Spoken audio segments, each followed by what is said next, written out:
आइए मंगलाचरण के लिए अपने दोनों हाथ जोड़ें। ओम नमः सिद्धेभ्यः। ओम नमः सिद्धेभ्यः। ओम नमः सिद्धेभ्यः।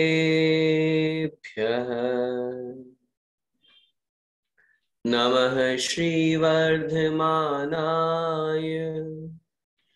निर्धूत कलिलात्मने सालोकानां त्रिलोकानां यद्विद्यादर्पणायते। पंच परमेष्ठी भगवान की जय। द्वादशांग जिनवाणी माता की जय। आचार्य भगवान श्री समंत भद्र स्वामी मुनि महाराज की जय। संत शिरोमणि आचार्य भगवंत 108 श्री विद्यासागर जी महाराज की जय। परम पूज्य गुरुदेव निर्यापक श्रमण मुनि पुंगव श्री सुधा सागर जी महाराज की जय। अढ़ाई दीपस्थ समस्त मुनिराजों की जय। आचार्य भगवंत श्री समंत भद्र स्वामी द्वारा विरचित श्री रत्नगण श्रावकाचार्य ग्रंथ का हम स्वाध्याय कर रहे हैं और विषय हमारा चल रहा था अणुव्रत अधिकार का। श्रावक के जो 12 व्रत आचार्यों ने कहे हैं, जिनमें 5 अणुव्रत, 3 गुणव्रत और 4 शिक्षा व्रत होते हैं। आचार्यों ने जहां 2 प्रकार के चारित्र का वर्णन किया, सकल चारित्र और विकल चारित्र। सकल चारित्र मुनिराजों के होता है, जो 5 पापों का पूर्ण रूप से त्याग करके महाव्रतों को अंगीकार करते हैं। विकल चारित्र जो होता है वह हम गृहस्थों के होता है, जो 5 पापों का पूर्ण त्याग नहीं कर सकते, लेकिन एक देश त्याग करते हैं अथवा स्थूल रूप से त्याग करते हैं, तो उनके अणुव्रत होते हैं। जिसे हम हिंसा से दूर होकर के अहिंसा अणुव्रत की बात करें, तो जहां त्रस हिंसा को त्याग वृथा ठावर न संहारे, जहां त्रस हिंसा का त्याग करके व्यर्थ में स्थावर जीवों की हिंसा नहीं होती है, उसे हम अहिंसाणुव्रत कहते हैं। हमने इसके अतिचार भी पढ़े थे, उनको भी हमने देखा था। सत्यानुव्रत में हमने समझा, जो अणुव्रती होता है वह ऐसा झूठ नहीं बोलता जिससे किसी का अकल्याण हो, जिससे किसी का बुरा हो, इसलिए उसे सत्यानुव्रत कहा। चूंकि गृहस्थ में है तो ऐसी स्थिति में पूर्ण रूप से झूठ का तो वो त्यागी नहीं होता है, लेकिन स्थूल रूप से झूठ का त्यागी होता है, तो इसलिए हम उसे सत्यानुव्रती कहते हैं। अचौर्यानुव्रत में हमने समझा था, चोरी का पूर्ण रूप से त्याग नहीं हो सकता है। ऐसी स्थिति में वह किसी की रखी हुई, गिरी हुई, पड़ी हुई अथवा भूली हुई वस्तु को न तो स्वयं उठाता है, अर्थात न स्वयं ग्रहण करता है, और न ही उठा करके किसी को देता है। ये तो चोरी का त्याग कहलाया ही, लेकिन इसके अलावा वह ऐसे कार्य भी नहीं करता जिससे उसे चोरी का दोष लगे। सामान्य रूप से हम 6 ढाला में पंक्तियां पढ़ते हैं, जल मृतिका बिन और ना ही कछु गहे अदत्ता। अणुव्रती जो होता है वह जल और मिट्टी के अलावा किसी भी वस्तु को बिना दिए ग्रहण नहीं करता। अब वर्तमान की स्थिति को देखें, पहले के समय में जल अथाह था, जल की कोई कीमत नहीं लगाई जाती थी या पैसों में जल नहीं खरीदा जाता था। लेकिन अब वर्तमान की परिस्थिति जब हमारे सामने है, तो मैं उसमें ये निवेदन करना चाहूंगा कि जल और मिट्टी भी यदि किसी के स्वामित्व पे है, अर्थात उस जल का अगर कोई स्वामी है, कोई कुआं है वो किसी का व्यक्तिगत है, कोई मिट्टी है किसी ने मकान बनवाने के लिए, घर बनवाने के लिए मिट्टी डलवाई है, अथवा उसका व्यक्तिगत है, तब ऐसी स्थिति में वह यदि उसको ग्रहण करता है तो भी चोरी का दोष लगता है। हाँ, वो उसके स्वामी से पूछ करके उसे ग्रहण करे। हाँ, अगर वो सार्वजनिक है, समाज का है पब्लिकली है, सब लोगों के लिए है, तब ऐसी स्थिति में उन्हें चोरी का दोष नहीं लगेगा। लेकिन अगर अणुव्रती है, व्रतों को उन्हें अंगीकार किया है और उस पर अगर किसी का स्वामित्व है तो निश्चित रूप से उसे पूछना ही पड़ेगा।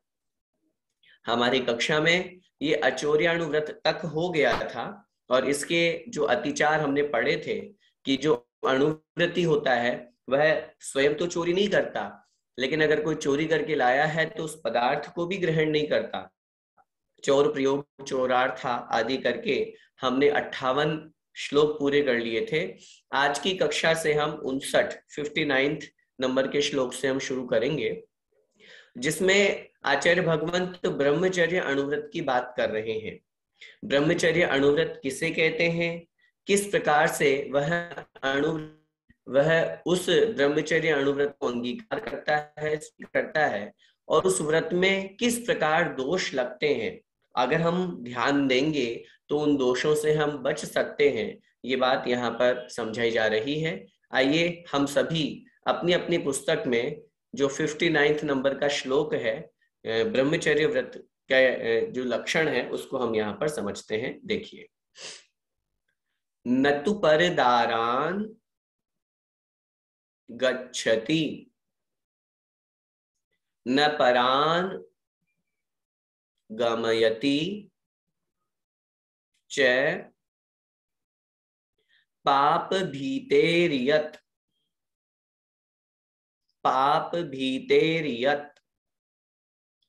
सा परदार निवृत्ति स्वदार संतोष नामापि। एक एक चरण का मैं उच्चारण करूंगा।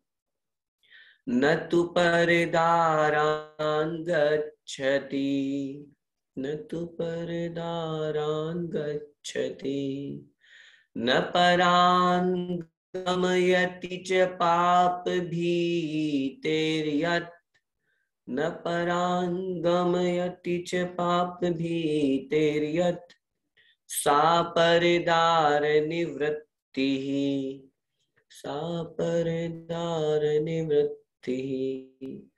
स्वदार संतोष नामापि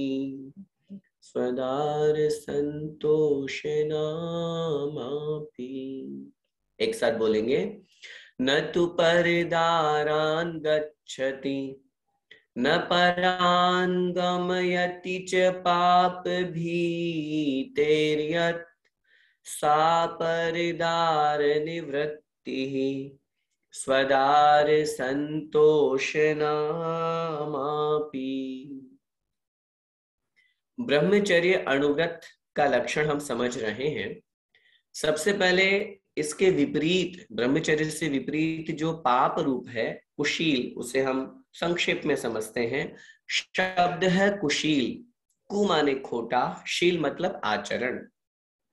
जिसका आचरण खोटा होता है, जिसका कैरेक्टर, जिसका चारित्र जो है वह खोटा हो, खराब हो, उसे हम कुशील कहते हैं।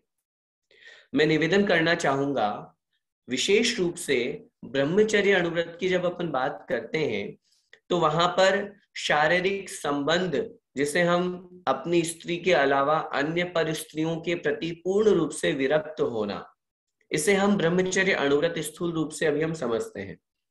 लेकिन इस बात पर भी हमको समझना है कि कुशील माने खोटा आचरण। खोटा आचरण मात्र परिस्त्री से संबंध ही नहीं रखता। परिस्त्री के अलावा अगर वो स्त्री नहीं है या पर स्त्री नहीं है, तब ऐसी स्थिति में अगर हम अन्य वस्तुओं से भी अगर अपने मन को खराब करते हैं, अपने तन को खराब करते हैं, अपने विचारों में कहीं ना कहीं कलुषता लाते हैं, तो वो भी कुशील ही है। हम इस लक्षण को समझने के पश्चात अतिचारों के अंतर्गत उसे और हम समझेंगे। आइए हम श्लोक का अर्थ देखते हैं। न तु परदारान गच्छति। न अर्थात नहीं, तु मतलब परंतु, परदारान, पर मतलब अन्य, दार, दार का मतलब होता है स्त्री। परदारान अन्य स्त्रियों को या अन्य स्त्रियों के प्रति या उनकी तरफ न गच्छति नहीं जाता है। ब्रह्मचर्य अनुवृत्ति जो होता है वो अन्य स्त्रियों की तरफ नहीं जाता। न परान गमयति, न मतलब नहीं, परान मतलब अन्य लोगों को, अन्य जो उसके साथी हैं या अन्य लोग हैं उनको भी न गमयति, नहीं भेजता है, नहीं चल जाने के लिए कहता है, न उनका गमन कराता है। कहने का तात्पर्य स्वयं भी नहीं जाता और दूसरों से भी नहीं कराता, जिससे हम कहते हैं ना कृत कारित और अनुमोदना। तो कृत माने स्वयं करना और कारित माने दूसरों से कराना, तो वो दोनों कार्य नहीं करता। क्यों नहीं करता? पाप भीतेर यत, पाप भीते है यत, यत मतलब जो, पाप भीते है पाप के भय से, उसे पाप से डर लग रहा है क्योंकि ये बहुत बड़ा पाप है। अब ब्रह्म का जो पाप है, कुशील का जो पाप है, ये सबसे बड़ा पाप कहा गया है।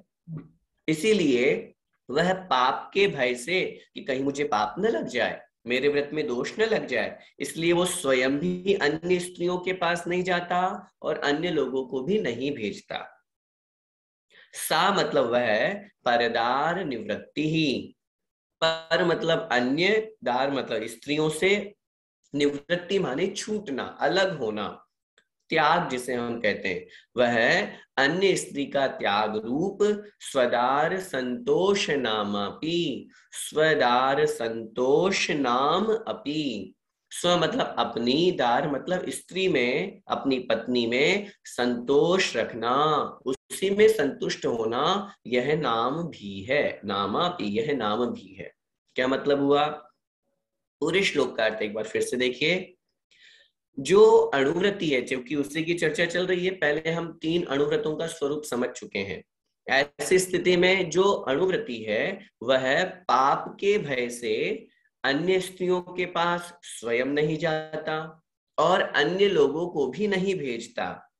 इसी का नाम पर स्त्री से निवृत्त होना, पर स्त्री से रहित होना, उससे छूटना, अर्थात अपनी ही स्त्री में संतुष्ट होने रूप ब्रह्मचर्य अणुव्रत है।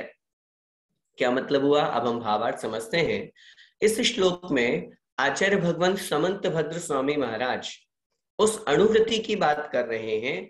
एक बात मैं और निवेदन कर दूं आप सभी लोगों से, यहाँ पर एक अपेक्षा से कथन किया गया है, दूसरी अपेक्षा हमें स्वयं ग्रहण करनी है। लिखने वाले आचार्य भगवंत हैं, इसलिए उन्होंने एक रूप में स्त्री का यहाँ कथन किया है। स्त्रियों की अपेक्षा हम बात करेंगे तो वो पुरुषों में लगा लें।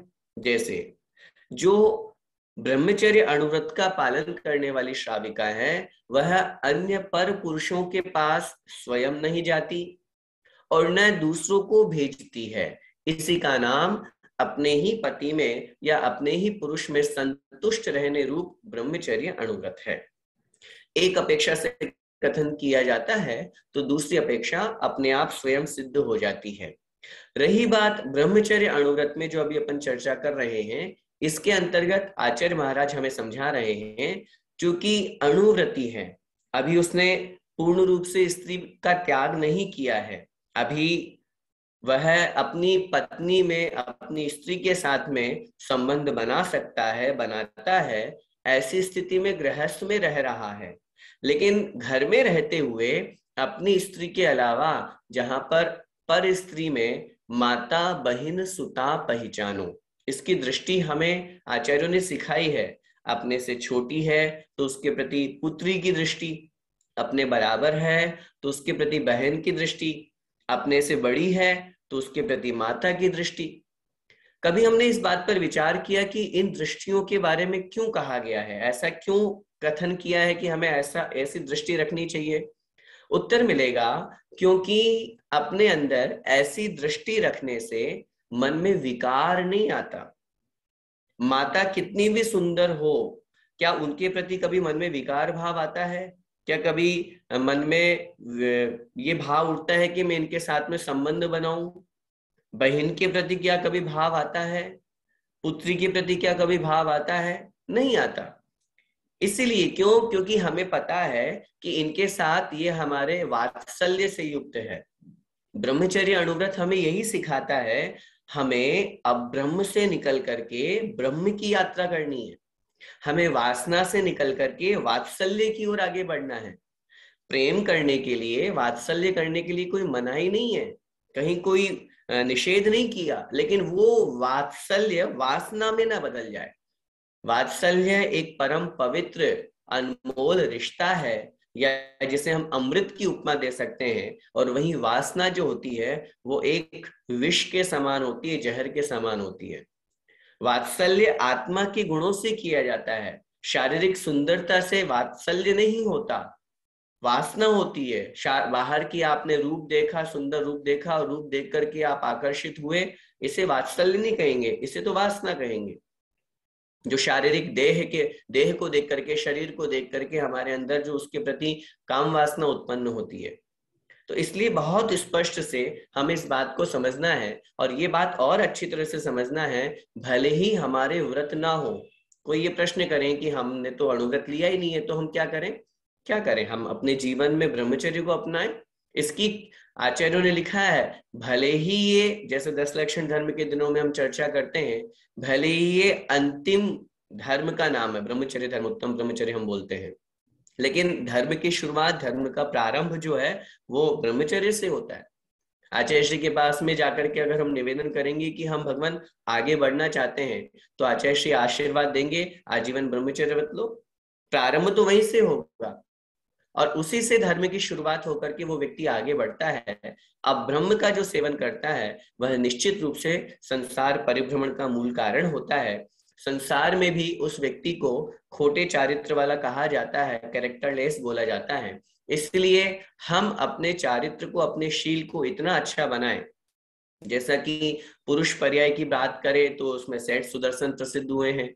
स्त्रियों में तो चाहे सती सीता हो, चाहे अंजना हो, ये सारी की सारी जितनी भी सतियां हैं, ये सती का अर्थ ही यही होता है, जो अपनी शील की रक्षा के लिए, जिन्होंने किसी भी कंडीशन को स्वीकार नहीं किया। तो ऐसी स्थिति में हम सभी को भी ये प्रयास करना चाहिए। और अगर कदाचित कोई ये भी प्रश्न करे कि हमारा विवाह नहीं हुआ है, तो फिर ऐसी स्थिति में हम अपनी स्त्री को कैसे स्वदार संतोष व्रत की बात करें? तो उत्तर यही मिलेगा, हमें इस बात का ध्यान रखना चाहिए। आचार्यों ने कथन किया है, जब तक विवाह ना हो तब तक तो हमें ब्रह्मचर्य व्रत का नियम ही ले लेना चाहिए। चाहे हमारा वह विद्यार्थी काल है, तब ऐसी स्थिति में अगर हम ये संकल्प लेते हैं कि हम विवाह नहीं होने तक ब्रह्मचर्य व्रत का पालन करेंगे, और विवाह के पश्चात अपनी ही पत्नी में संतुष्ट रहेंगे, अपने ही पति में संतोष को धारण करेंगे, इसके अलावा अन्य का हम परित्याग करते हैं, तो ऐसी स्थिति में हमारा व्रत भी होगा और साथ में ही हमारा जीवन भी बहुत सुंदर बनेगा। क्योंकि यह जो व्रत है, ये शरीर की तरफ दृष्टि नहीं देते हुए आत्मा के गुणों की तरफ हमको लेकर के जाता है। इसका नाम ब्रह्मचर्य अणुव्रत है। आइए अब हम आगे बढ़ते हैं। ब्रह्मचर्य व्रत में, या ब्रह्मचर्य अणुव्रत जिसकी हम बात कर रहे हैं, इस ब्रह्मचर्य अणुव्रत में किस प्रकार दोष लगते हैं, हम उन दोषों को कैसे दूर कर सकते हैं? क्योंकि बात वही आ जाती है कि बिन जाने ते दोष गुणन को कैसे तजिए गई। अगर हम ये नहीं जानेंगे कि इसके कौन कौन से दोष होते हैं, तो फिर हम कैसे छोड़ेंगे, कैसे ग्रहण करेंगे? इसलिए अतिचारों को जानना भी बहुत आवश्यक है। इस ब्रह्मचर्य अणुव्रत के क्या अतिचार होते हैं, कौन से होते हैं, उनको हम अगले श्लोक में यहाँ पर देखते हैं। निकाल लीजिए, देखिए, एक एक शब्द का उच्चारण करेंगे, फिर उसके पश्चात पूरा। अन्य विवाह करना, नंग क्रीड़ा, विटत्व विपुलतृषः, इत्वरिकागमनम चास्मरस्य पंच व्यतिचाराः। एक एक चरण का उच्चारण करेंगे। अन्य विवाह करना, अन्य विवाह करना, नंग क्रीड़ा विटत्व विपुलतृषः, नंग क्रीड़ा विटत्व विपुलतृषः, इत्वरिकागमनं चा, इत्वरिकागमनं चा, स्मरस्य पंचव्यतिचाराः, स्मरस्य पंचव्यतिचाराः। एक साथ बोलेंगे। अन्य विवाहाकरणा नंग क्रीड़ा विटत्व विपुलतृषः, इत्वरिकागमनं चा, स्मरस्य पंचव्यतिचाराः। क्योंकि प्रत्येक व्रत के 5-5 अतिचार आचार्यों ने कहे हैं, उसी क्रम में ब्रह्मचर्य अणुव्रत के भी यहाँ 5 अतिचार हमारे समक्ष हैं। सबसे पहले हम 5 अतिचार कौन कौन से हैं उनको निकाल लेते हैं। अन्य विवाह करना नंग क्रीड़ा, अलग अलग जब हम पदच्छेद करेंगे तो अन्य विवाहकरण पहला शब्द निकलेगा, अन्य विवाहकरण। फिर है यहां से अनंग क्रीड़ा, अनंग क्रीड़ा दूसरा। फिर तीसरा विटत्व, फिर विपुलतृषः है अर्थात विपुल तृष्णा, और चौथा इत्वरिकागमनम अर्थात इत्वरिकागमन। चास्मरस्य संधि विच्छेद पदच्छेद करेंगे, च अस्मरस्य, च मतलब और, अस्मरस्य, स्मर का मतलब होता है अब्रह्म, और अब्रह्म से जो माने अपोजिट रहित है अर्थात ब्रह्मचर्य अणुव्रत। उस ब्रह्मचर्य अणुव्रत के पंच मतलब 5 व्यतिचाराः अर्थात अतिचार हैं, दोष हैं। ये 5 ब्रह्मचर्य अणुव्रत के अतिचार हैं। कौन कौन से? अन्य विवाहकरण, अनंग क्रीड़ा, विटत्व, विपुल तृष्णा और इत्वरिका गमन। क्या मतलब हुआ? अब एक एक को हम यहां समझते हैं। सबसे पहले हम इसको और स्मरण कर लें, हम बात कर रहे हैं अतिचार की। व्रत में दोष 4 प्रकार से लगता है, अतिक्रम, व्यतिक्रम, अतिचार और अनाचार। इसमें जो हम बात करते हैं अतिचार तक, अर्थात जब क्वचित कदाचित दोष लग जाता है उसे हम अतिचार कहते हैं। लेकिन अगर वही दोष निरंतर लगता रहे, हमेशा लगता रहे, तो वह अतिचार नहीं होकर के फिर अनाचार हो जाता है, और अनाचार होने पर उस व्रत की ही वो पूरा व्रत ही भंग हो जाता है, पूरा व्रत ही समाप्त हो जाता है। तब ऐसी स्थिति में उसे वापस पुनः उस व्रत को अंगीकार करना पड़ता है। हम अतिचार तक की बात कर रहे हैं, तो अतिचार क्वचित कदाचित लगते हैं, वो हमको यहाँ पर देखना है। सबसे पहला है अन्य विवाहकरण। अन्य मतलब अपने अलावा, अन्य जो हैं अर्थात जो हमारे अलावा या हमारे स्वामित्व में नहीं है, उन लोगों के अलावा उन अन्य लोगों का विवाहकरण, विवाह करना और कराना। करना से तात्पर्य कराना, मतलब जिन व्यक्तियों पर हमारा अधिकार नहीं है, हमारा स्वामित्व नहीं है, उनका विवाह कराना। दूसरा अनंग क्रीड़ा। अंग क्रीड़ा मतलब काम सेवन के जो निश्चित अंग कहे गए हैं या है स्वाभाविक रूप से, उनके अलावा अन्य अंगों से या अन्य वस्तुओं से छेड़खानी करना, क्रीड़ा करना। अपनी वासना की पूर्ति के लिए अन्य वस्तुओं का उपयोग करना, ऐसी चीजें उपयोग लेना जो शारीरिक संबंध नहीं रखती है लेकिन अन्य प्रकार से है, उस आकृति में बने हुए हैं, उन वस्तुओं का प्रयोग करना, यह कहलाता है अनंग क्रीड़ा। तीसरा विटत्व। विटत्व का मतलब होता है स्त्री और पुरुष के माध्यम से जब कभी ऐसी स्थिति अर्थात अनेक रूप स्वांग बना करके और तद्रूप क्रीड़ा करना, स्त्री जो है वो पुरुष बन गई और पुरुष जो है वो स्त्री बन गया। यह आजकल जो समलैंगिक विवाह का अधिकार भी लोगों को मिल गया है, उस स्थिति में समान रूप से एक दूसरे के साथ में संबंध बनाना, अथवा पुरुष जो है वो स्त्री का वेश बना करके या स्त्री बन करके नाटक आदि करते हैं, वह कहलाता है विटत्व। चौथा है विपुल त्रषः। विपुल माने अत्यधिक, तृषा माने तृष्णा होना, आकांक्षा होना, इच्छा होना, काम सेवन की तीव्र अभिलाषा होना, यह कहलाता है विपुल त्रषः। पांचवा है इत्वरिका गमनम। च माने और, इत्वरिका गमनम। इत्वरिका का मतलब होता है जो विवाहित अथवा अविवाहित वेश्या है, बदचलन स्त्री है, उसके पास गमनम जाना आना, उससे व्यवहार रखना, उसके पास बैठ करके वार्तालाप करना। भले ही काम सेवन नहीं हो रहा, काम सेवन होगा तब तो व्रत में दोष लग ही गया, लेकिन अगर उससे व्यवहार भी रख रहे हैं, लेन देन भी रख रहे हैं, जाना आना भी कर रहे हैं, तो भी ब्रह्मचर्य अणुव्रत में अतिचार कहा गया है। इस प्रकार ये ब्रह्मचर्य अणुव्रत के 5 अतिचार है। आइए अब और हम डिटेल से समझते हैं। सबसे पहला है अन्य विवाहकरण।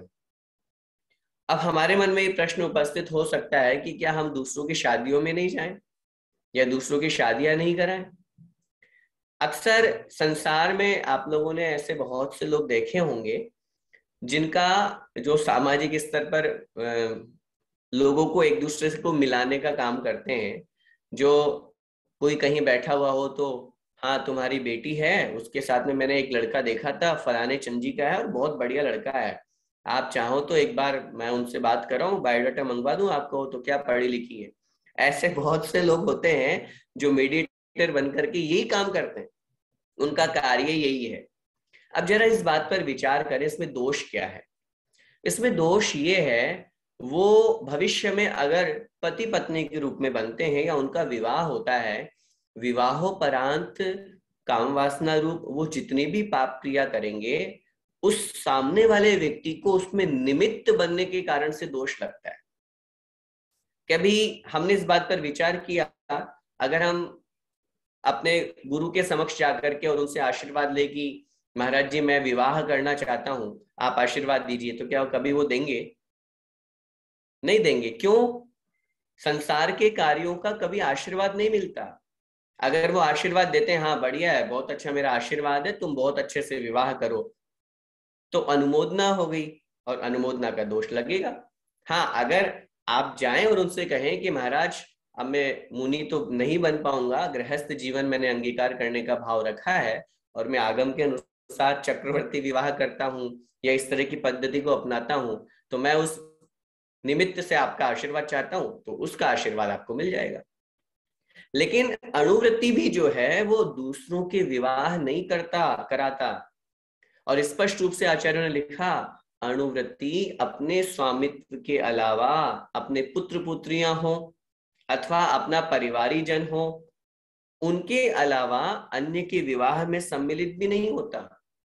हम दूसरों की शादियों में जाते हैं, हमारे फ्रेंड सर्किल में हुआ, रिश्तेदारी में हुआ, कोई भी उनकी शादी में जाते हैं, हम क्या करते हैं? खूब मौज मस्ती करी, खाए पिए आ गए। क्या किया हमने? हमने उसमें अनुमोदना की, हमारी अनुमोदना तो लगी ना। अनुमोदना क्या मतलब हुआ? हमने खूब तालियां बजाई, खूब एंजॉय किया। अनुमत, हाँ ठीक है, हमने दोनों को नहीं मिलवाया, हमें नहीं पता कि कहाँ से ये रिश्ता आया, कैसे बना, क्या तय हुआ, लेकिन फिर भी हम वहां गए तो हमारी शारीरिक अनुमोदना, वाचनिक शब्दों से अनुमोदना, बहुत अच्छा लग रहा है, बहुत अच्छा डेकोरेशन है, सारी बातें होती है, तो कहीं ना कहीं अनुमोदना का दोष लगता है। आचार्यों ने बहुत स्पष्ट कहा, अणुव्रति को इस दोष से बचना चाहिए। इसलिए 5 अतिचारों में सबसे पहले कहा अन्य विवाह करण। अगर आप अन्य लोगों का विवाह कराते हैं तो आपके व्रत में दोष लगेगा। हाँ, इतना जरूर आचार्य ने लिखा, अगर परिवार में बड़े भाई की, छोटे भाई की किन्हीं की मृत्यु हो जाती है या रिश्तेदारी में ऐसी व्यवस्था बन जाती है कि अब उसका कोई नहीं है, तो आप उसे अपने स्वामित्व के रूप में रखते हुए कि ये मेरा, मैं इसको अपने अधीन रखता हूं, तो आप उनका विवाह करा सकते हैं। लेकिन अगर अन्य के में जाते हैं तो आचार्यों ने कहा दोष लगता है। और आचार्य श्री तो बहुत स्पष्ट कहते हैं, अगर प्रतिमा ले लिए तो अब दूसरों के विवाह में क्या काम तुम्हारा, क्यों जाते हो? नहीं जाना चाहिए। दूसरे नंबर का है जहां पर अनंग क्रीड़ा, जैसा कि अभी हमने आपसे निवेदन किया, शरीर के निश्चित अंगों को छोड़ करके अन्य अंगों से क्रीड़ा करना, अपनी काम वासना की संतुष्टि करना, ये कहलाता है अनंग क्रीड़ा। विटत्व विपुल त्रश है। विटत्व का तात्पर्य है अन्य रूप से स्वांग बनाना, अन्य रूप करना, अथवा समलैंगिक रूप से अपनी काम वासना की तृप्ति करना। चौथा है विपुल त्रश, अर्थात अत्यधिक तृष्णा होना, अन्य के प्रति तो विरक्त हो ही गए, अन्य से तो हम दूर हो ही गए, लेकिन आचार्यों ने लिखा है अपनी स्त्री अथवा अपने पुरुष के प्रति भी अत्यधिक काम वासना की इच्छा नहीं करना। ऐसा नहीं कि हाँ ठीक है, हमें तो छूट मिली है अपनी पत्नी के साथ में या अपने पुरुष के साथ में, तो हम प्रतिदिन भोगो भोग करें या प्रतिदिन हम काम वासना की भावना रखें। नहीं, स्पष्ट रूप से आचार्यों ने लिखा, और बहुत बार आचार्य श्री के प्रवचन भी आपको सुनने को मिलेंगे। वो कहते हैं विवाह किया है, क्यों किया है? कुल वृद्धि के लिए, संतान उत्पन्न करके अपने वंश की परंपरा को आगे बढ़ाने के लिए विवाह किया है, काम वासना के लिए विवाह नहीं किया। लेकिन चूंकि मनुष्य है और अगर कदाचित उसके मन में इस तरह के परिणाम होते हैं तो कम से कम वो एक जगह तो संतुष्ट हो गया। इसलिए विवाह की प्रक्रिया हमारे प्रथम तीर्थंकर आदिनाथ भगवान, क्योंकि पहले तो भोग भूमि की व्यवस्था थी, कर्म भूमि से व्यवस्था प्रारंभ हुई, तो उन्होंने गृहस्थ अवस्था में इसका उपदेश दिया। तो ऐसी स्थिति में आगम की शुद्ध रीति से विवाह करना और विवाहोपरांत भी अपनी ही पत्नी के प्रति भी अत्यधिक कामातुर नहीं होना, अपने ही पुरुष के प्रति अत्यधिक तृष्णा, लोभ, लालच या उस तरह का भाव नहीं रखना। अगर रखते हैं तो उस अणुव्रत में भी दोष लगता है। और पांचवा है इत्वरिका गमनम, अर्थात ऐसी बदचलन स्त्रियां जिनका कैरेक्टर खराब है, जिनकी सोच खराब है, जिनकी विचार खराब है, चाहे वो विवाहित हो या अविवाहित हो, जिसे संसार में प्रोस्टिट्यूट, वेश्या या अन्य रूप में जो पैसे लेकर के अथवा अपनी वासना की संतुष्टि के लिए कार्य करती हैं, उनके पास में जाना आना भी नहीं। क्योंकि अगर दूध की दुकान पे अगर आप खड़े होंगे तो ये कहेंगे कि हाँ भाई ये दूध ले रहा है। शराब की दुकान पर खड़े होंगे, भले आपके शराब का त्याग हो, तो भी लोग दुनिया वाले कहेंगे तो क्या, बोले इसको मैंने शराब की दुकान पर देखा था। फिर हम कितनी भी सफाई दे दें, फिर हम कितना भी अच्छा बोले, नहीं नहीं मेरा तो त्याग है भैया, मैंने तो आचार्य श्री से नियम लिया है। तो फिर नियम लिया है तो फिर वहां क्या कर रहे थे आप, क्यों गए वहां पे? ये लोकापवाद कहलाता है। व्रती जो है ऐसे कार्य भी नहीं करता जिससे उसके व्रत का लोकापवाद हो, उसके व्रत में लोग खिल्ली उड़ाए, उसके व्रत को लोग कहें कि देखो कैसा आदमी है ये, वहां खड़ा हुआ था। किसी से बातचीत करना है तो हमेशा आचार्य श्री और पूज्य गुरुदेव बड़े पंडित जी साहब हमेशा कहा करते थे कि जब कभी भी हो अकेली एकांत में स्त्रियों से चर्चा नहीं करना, करना है कुछ पढ़ना लिखना है तो आप 3-4-5 समूह के साथ में आए। क्योंकि अगर ऐसा है और एकांत में कुछ हुआ तो भले ही आपने कुछ नहीं किया, लेकिन लोगों की दृष्टि कहीं ना कहीं गलत चली जाती है। ऐसी स्थिति में हमारे लोकापवाद होता है, धर्म की निंदा होती है और बड़ी हंसी उठती है। इसलिए अगर उनके साथ में संबंध है तब तो बहुत गलत ही है, वो तो व्रत ही नहीं है। और अगर कदाचित उनके साथ जाना आना भी हो रहा है, उठना बैठना भी हो रहा है, लेन देन भी हो रहा है, उनसे कोई व्यवहार भी हो रहा है, तब ऐसी स्थिति में वहां हमें उनसे बचना चाहिए। वो हमारे व्रत में कहीं ना कहीं दोष लगाता है। इस प्रकार ये ब्रह्मचर्य अणुव्रत के 5 अतिचार आचार्यों ने यहाँ पर कहे हैं। हम सभी उस अणुव्रत को यहाँ पर समझ रहे हैं जो हम श्रावकों के लिए है। हम श्रावक अपने गृहस्थ अवस्था में उन व्रतों को कैसे अंगीकार कर सकते हैं, उनका यहाँ पर वर्णन चल रहा है। 3 अणुव्रत हमने पहले समझ लिए थे। आज की कक्षा में हमने चौथा अणुव्रत जो ब्रह्मचर्य अणुव्रत है उसे हमने समझा और उसके अतिचार या उसके दोष हमने समझे। मैं आप सभी लोगों से निवेदन करना चाहता हूं, अपने जीवन को अच्छा बनाने के लिए, पवित्र बनाने के लिए हमें इसका सहारा अवश्य लेना चाहिए। क्योंकि ये जो व्रत है ये हमारे जीवन को उन्नति के मार्ग पर ले जाने वाला है। जिस स्थिति में आज हम संसार को देख रहे हैं, संसार में जो जितने भी हमें दुर्गुण या परिस्थितियां नजर आ रही है।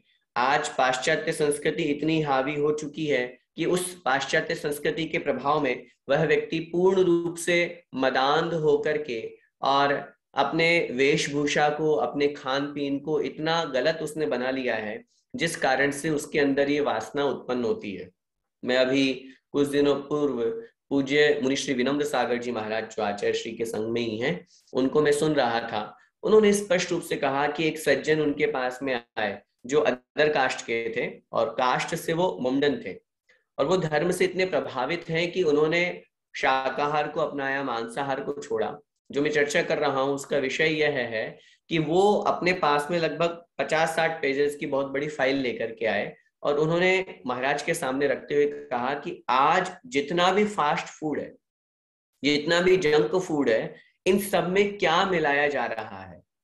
आज का बच्चा इन सब चीजों की तरफ आकर्षित हो रहा है, और स्थिति हम देख रहे हैं कि आज बच्चों में अपनी आयु से पहले ही शरीर के अंग प्रत्यंग उभर करके आ रहे हैं। एक स्थिति, एक आयु होने से पूर्व ही उनके शरीर में परिवर्तन नजर आ रहा है।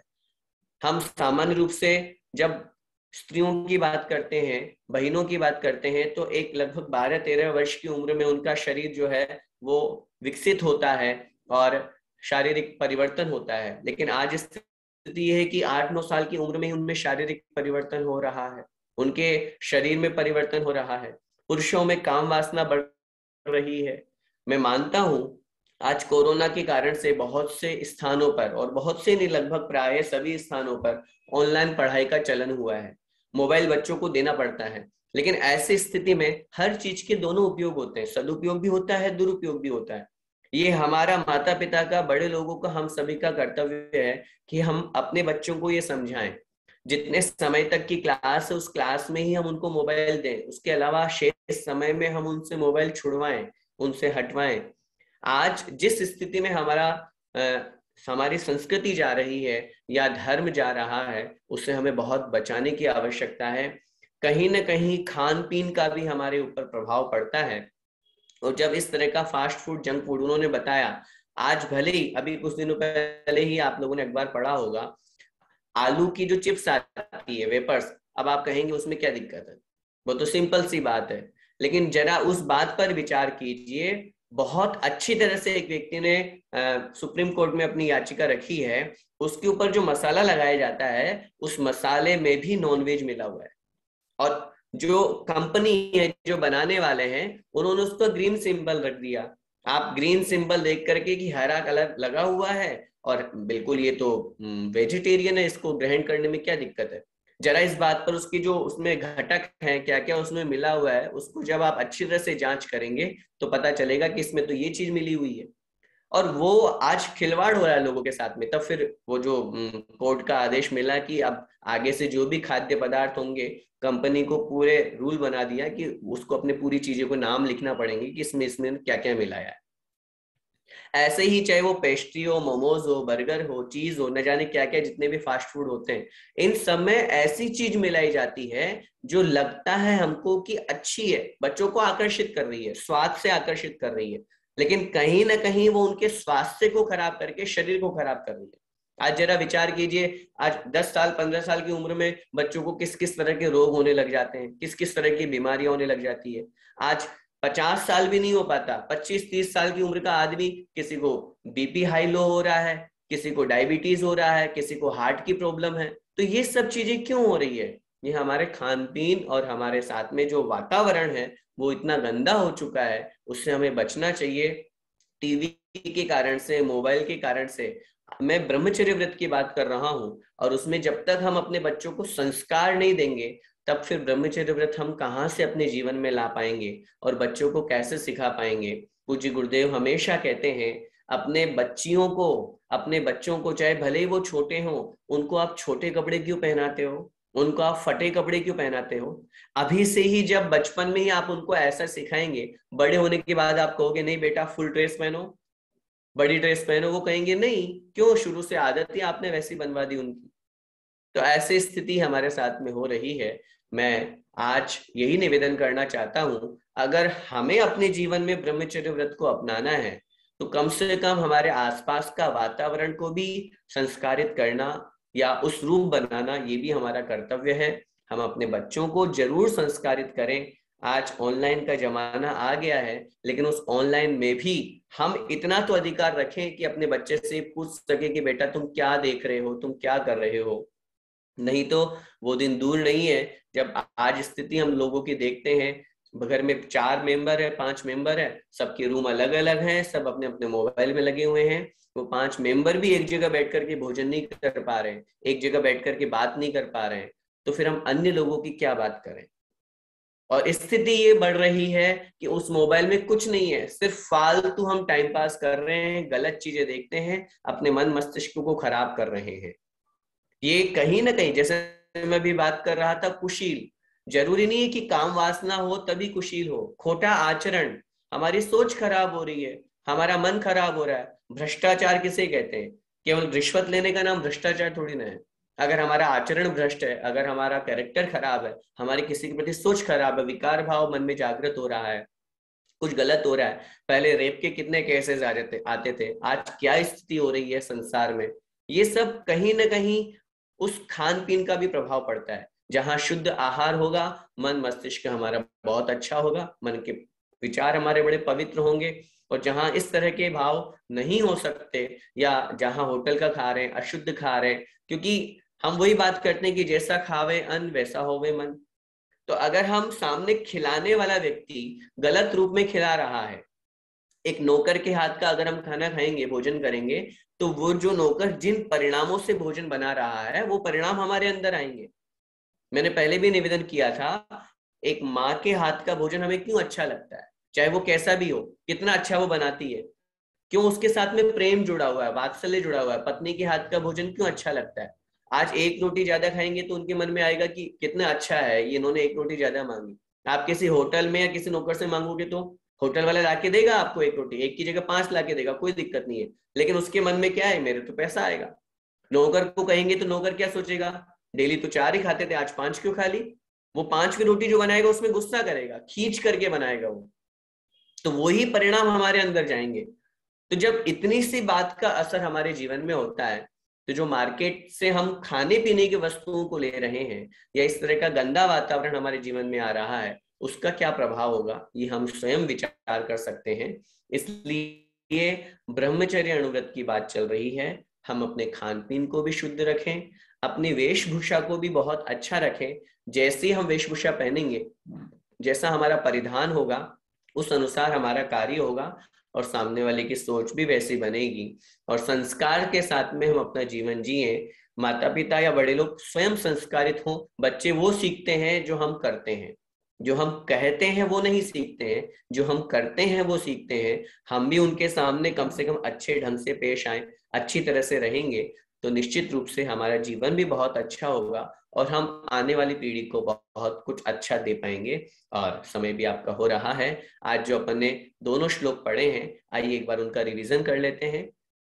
ब्रह्मचर्य अनुव्रत की अपन ने लक्षण की चर्चा करी थी, जिसके अंतर्गत न तो परदारान गच्छति, अर्थात वह जो अनुव्रति है वह अन्य स्त्रियों के पास नहीं जाता है। न परान गमयति च पाप भीतेर्यत्, पाप के भय से वह अन्य के पास भी नहीं भेजता है, अन्य को भी नहीं भेजता है। सा परदार निवृत्ति, यह पर स्त्री को छोड़ने रूप, निवृत्ति का मतलब होता है छोड़ना, त्याग करना, उस रूप अनुव्रत है, जिसे हम स्वदार संतोष यह नाम भी देते हैं। अतिचार की दृष्टि से अपन ने समझा अन्य विवाहकरण, अपने स्वामित्व के अलावा अन्य के पुत्र पुत्रियों का विवाह कराना, इसमें दोष लगता है। इसके पश्चात अन्य विवाहकरण, अनंग क्रीड़ा, अर्थात जहां काम सेवन के निश्चित अंगों को छोड़ करके अन्य अंगों से क्रीड़ा की जाती है, अपनी वासना की संतुष्टि की जाती है।